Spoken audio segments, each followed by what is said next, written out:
Alrighty. Alrighty then. We did get to school. Yeah. Thanks, Joe. I changed the date to the 19th. Okay.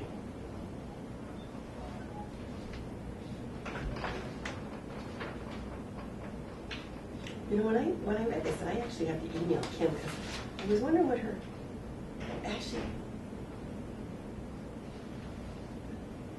She made sort of a comment at the problems we've had with pine trees, with white pines, and I was thinking, really? I think just over time that they're very susceptible to wind damage due to shallow root growth, and on properties that have had storm damage, it's been the pines that have been falling down.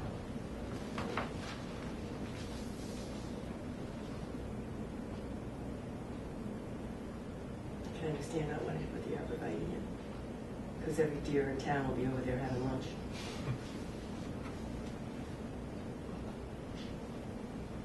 It was funny, because I was thinking, she was thinking of it in terms of the white pines grow up so that, I mean, they are wonderfully beautiful and elegant and everything like that, but they lose their lower branches eventually. So I was thinking, you know, maybe she was thinking of it in terms of just that the fur will stay clothed longer.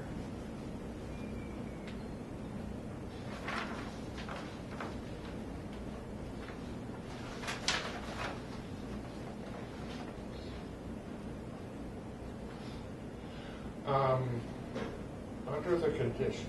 Mm-hmm. Okay, no, never mind.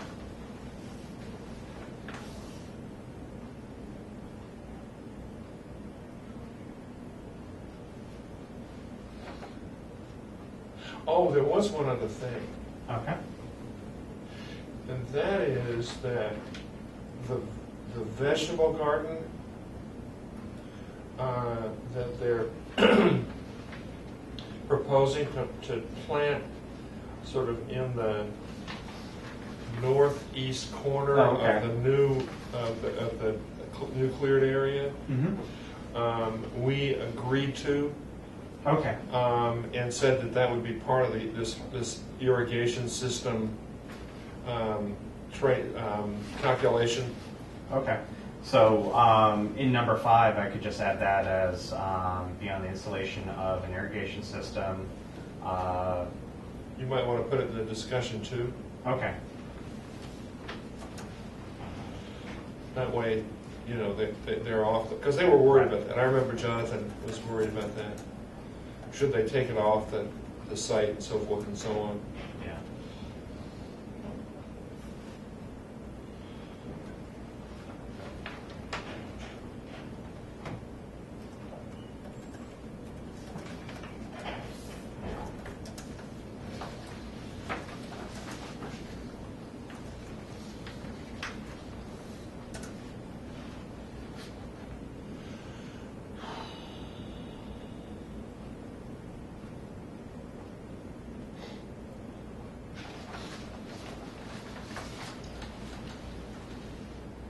You're done, Roy?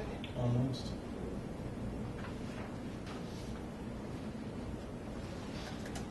That's good. So I move that we approve the amended certificate of action and limited site plan approval for Gifford School with an addition For the garden. of the garden and the irrigation system. I second. All in favor? Aye. Unanimous. Just give you all an update. I've been working with the property owner at 46 Cedar as well as Susan Canterbury, yes, on an issue where 46 Cedar had installed a fence around the perimeter without coming to the planning board for approval. This was Installed or was installing? in the process of installing. So some of the fence posts were in. One section of fence was installed along Cohen's property line, but against Canterbury, all they did was put in about 3/4 of the posts along that property line. Met with the property owner on Wednesday, reviewed the decision, reviewed the complaint, went out there yesterday with her and her fence installer, and and identified where the fence should be relocated so that it is in between the screen plantings rather than between the property line and the plantings. Then went over to Susan's property and reviewed that discussion between 46 Cedar property owner and the fence installer. She was amenable to relocating that fence so that it was in the landscaping. The only concern was that because 46 Cedar settled with Cohen on that whole property line dispute, Susan wants the property line that's shown on her Schofield plan, which she was also sued by Cohen over the property line dispute, but she's proceeding and actually is supposed to be in court today, which probably is not going to happen now. And if the property line that was shown on Schofield may actually make a couple of fence posts that were installed actually on Susan's property. So I'm asking the property owner just to move everything back basically 4 feet. We got to hear them. Oh, absolutely. I'm not saying like physically move, but provide a plan. They need to come back to us. Absolutely. Okay. And they know. What I'm trying to get is actually a plan drawn that then reflects all these conversations. Yeah. And so I'm trying to get her to submit a plan that shows it pushed back 4 feet away from the property line, so that we can take a look at it on May 7th. It's another case where the owner says, I had no idea that there was anything. She had stated to me that that she was told by the developer that you're all set and any changes you can just go ahead and do. That's what she says she was said. We hear this all the time, Diana, all the time. So I gave her a copy of the plan we approved and a copy of our decision as well as the earlier decision. And I pointed out in the decision where, our decision captured our conversation saying, look, you guys need to tell the property owner any change to this fence because we know they're going to want to change it because it's cutting into their lawn, needs to come back. So I said, the board's going to be fairly upset that exactly what they were concerned about actually happened. So she's on note. We've had that discussion. Actually, it's actually been recorded. Exactly. We've had that discussion. Exactly, and that was captured in the narrative of the decision. Yeah. So she is working on putting together that plan so that we can go in front of the board. Yeah. Because I said if this changes, I'm going to get a call from Susan Canterbury.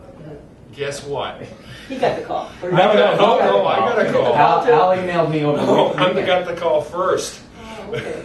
Al emailed me over the weekend, and then I got an email from Noreen Stockman on Monday. Susan had emailed her to complain about it, and as well. So Tuesday morning. It was coming. She knew it was coming. Or maybe she knew it. Like watching the train just coming like, down the here tracks. it comes. I'm gonna get you. We all saw it coming too because where they put in, it made no sense. It cut off the lawn. Yeah. So Right. Exactly. We all knew it was going to happen. We knew nobody would be happy with that. So, Okay. Okay. Good. so. Fun update. Yeah. Good. All right. So Good for you. meeting adjourned. Yes.